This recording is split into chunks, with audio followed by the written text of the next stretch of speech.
Glad to have you along with us on this Thursday morning. Amazon getting criticism for how many of its search results wind up being paid ads. A new investigation shows that half of what you see when you search for everyday items are sponsored listings. Joining us now is Kevin Brassler with checkbook.org, who dug into the data and uncovered what this means for consumers. Thanks for being here with us, Kevin. So what's the deal with the ads? Why does Amazon do this? Yeah, well, because it increases its revenue. I mean, like any good capitalist, like any good retailer, Amazon seeks to maximize the amount of money it makes when it sells you something. It wants to have something to sell you. That's the most important thing. It wants you to buy something.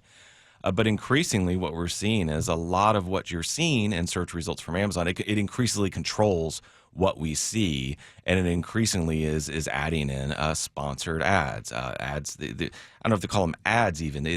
Amazon says it makes extra money when people click on these items that are sponsored. It says it's not a pay to a play arrangement. For example, with Google, you can actually pay to get your company and your stuff at the top of search results.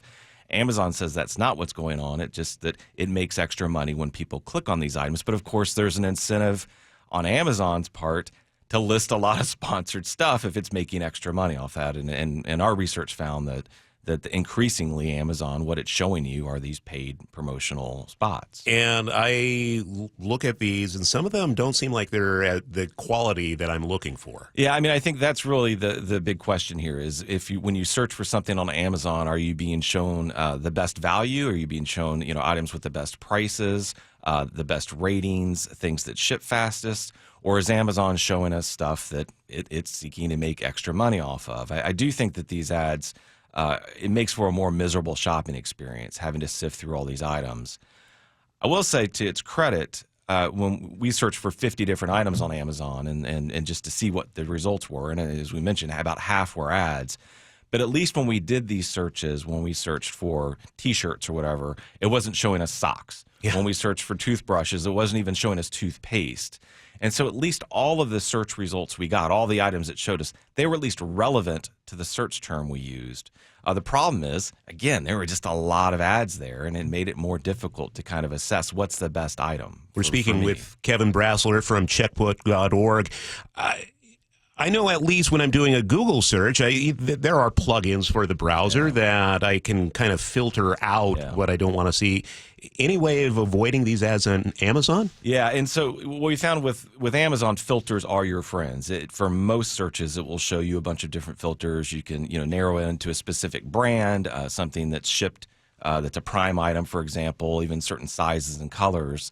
We found that when we applied those filters, a lot of the ads, not all of them, but a lot of these ads went away, and our search results were really focused on what our search term. Which, of course, the question is, well, why not apply those types of filters when you search for something? If you search for Adidas blue sweatshirt XL, just show us those items, not a bunch of sponsored content from other brands.